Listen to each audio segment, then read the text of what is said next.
Good morning friends, welcome back to my channel. আশা করি তোমরা সবাই খুব ভালো আছো। তো আমরাও ভালো আছি। তো হচ্ছে ছেলের জন্মদিনের পরে দুদিন খুব খটাখাটনি গেছে, আজকেও গেছে। কেন প্রচুর মানে পরিষ্কার পরিচ্ছন্ন একটা ব্যাপার থাকে, সেগুলো ধোয়া কাচা। কেননা তোমরা জানোই যে এখন যে আমার কাজ করে সে এখন নেই, তো সেই কারণে তো সব কিছু কাজকর্মগুলো করতে হয়েছে আজ দুদিন ধরে। তার মধ্যে শরীরটাও খুব খারাপ হয়ে গেছিলো। আর আজকেও এখন বাজে 12টা 55।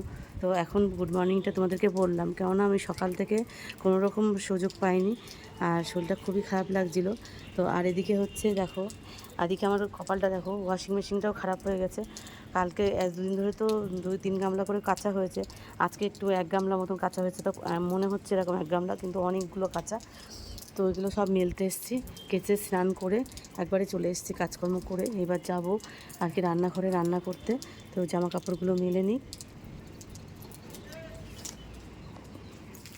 এ হচ্ছে জামা কাপড়গুলো মেলা হয়ে গেছে, এদিকে সব, এদিকেও কিছু দিয়েছি।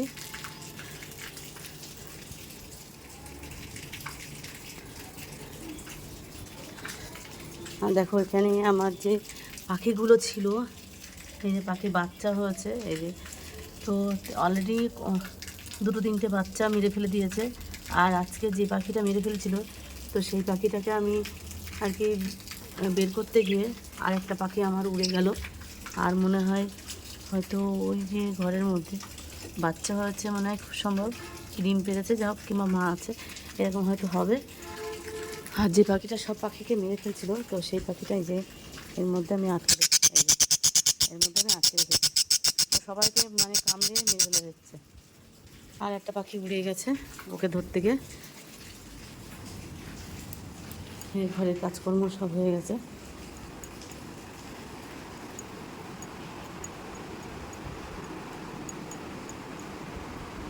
এই সব কাজকর্ম কমপ্লিট। এবার যাব রান্নাঘরে। তো মেয়েকে বললাম, এই হচ্ছে আমার গোপসোনারা। আর এই দেখো বাসন কোসন মেজে সব উপর করে ধুয়ে গেছি। দেখি একটু ফ্রিজে ঠান্ডা জল আছে কিনা। এক ফোঁটাও ফ্রিজে জল নেই, ফ্রিজের মধ্যে আমার টাপটুপ অবস্থা।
গেছে, তো জামা কাপড়গুলো তুলে ফেলবো।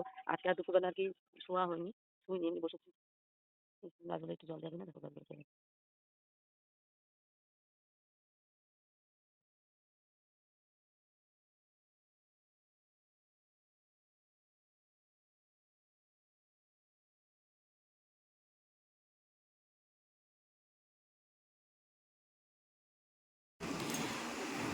তো এখন যাচ্ছি একটু মায়ের কাছে। তো মা দুদিন ধরে ফোন করছে, তো মায়ের সাথে একটু দেখা করতে যাচ্ছি। কেন কদিন যাওয়া হয়নি, বেশ কিছুদিন যাওয়া হয়নি।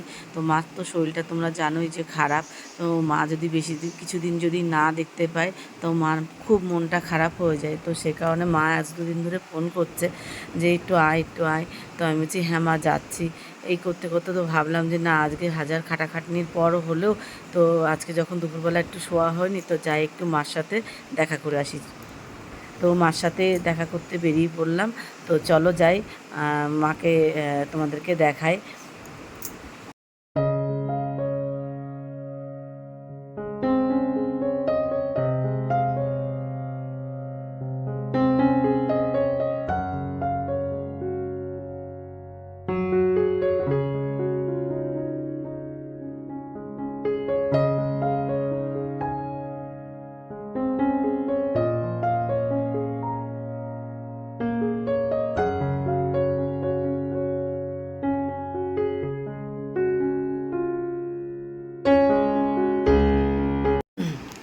তো ফাইনালি চলে এসেছি আমরা আমার বাপের বাড়িতে। তো দেখো আমার মা গরমের জ্বালায় আমার মা বাইরে বসে আছে, মানে বাইরের যে হাওয়াটা খাওয়ার জন্য। আর এদিকে আমরা চলে এসেছি, আমাদের ঘর মা বলছে না চল চল ঘরে চল। তো আমরা চলে এসেছি ঘরে। তো ঘরে এসে বসে রয়েছি। আর এদিকে দেখো, গিয়ে দেখি মা, আমি বলছি কি মা গ্যাসের গন্ধ বেরোচ্ছে কেন গো?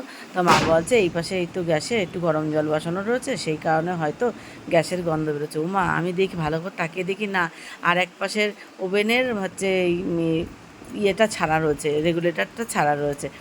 তো ওভেনে যে দুটো থাকে দুপাশের, তো এক সাইডেরটা ছাড়া রয়েছে আর এক সাইডেরটা ধরানো রয়েছে। তাহলে কি অবস্থা বলো? ওই যদি আমি না দেখতাম হয়তো একটা কোনো বিপদ ঘটে যেত। তো যা হোক কিছুক্ষণ মার ওখানে কাটালাম, কাটিয়ে তারপরে আমরা বাড়ি ফিরে আসছি। কেননা অন্য দিন কি হয়, মার কাছে 5-10 মিনিট হয়তো 15 মিনিট হয়তো বসে চলে আসি।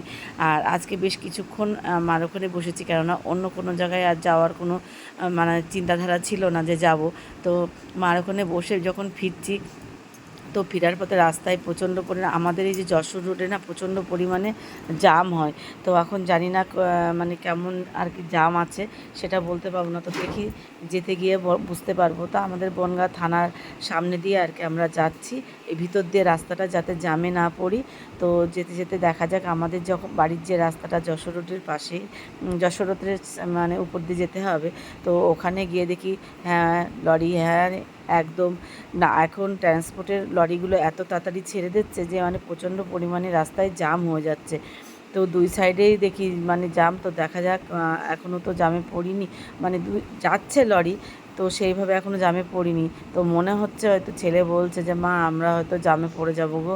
তো হ্যাঁ বলতে বলতে জামে, তো প্রচণ্ড পরিমাণে জাম, আমরা মানে জামের মাঝখানে পড়ে গেছিলাম। তো অনেক কষ্ট করে গাড়িটাকে ঘুরিয়ে নিয়ে আমরা আর কি ভিতরের রাস্তা আর একটা আছে সেখান দিয়ে আমরা যাচ্ছি, ওটার নতুন গ্রামের রাস্তা বলে। তো ওই নতুন গ্রামের রাস্তা ঘুরে আমাদেরকে যেতে হবে। তা প্রচণ্ড পরিমাণে আর কি জামে পড়ে যাব নাইলে। তো সেই কারণে ছেলে বললো মা চলো ওই দিক থেকে নতুন গ্রামের রাস্তা ঘুরে আমরা বাড়ি চলে যাই, তা না হলে কিন্তু আজকে যেতে পারবো না। তো তোমাদের ভিডিওটা কেমন লাগলো অবশ্যই কমেন্ট করে জানিও, ভালো লাগলে একটা লাইক করে দিও। আর তোমরা যারা এখনও চ্যানেলটাকে সাবস্ক্রাইব করোনি, তো প্লিজ তোমরা চ্যানেলটাকে সাবস্ক্রাইব করে দিও। তো আজকের মতন গুড নাইট, শুভরাত্রি, সবাই ভালো থেকো, সুস্থ থেকো, আর পরিবারের সবাইকে খেয়াল রেখো, টাটা।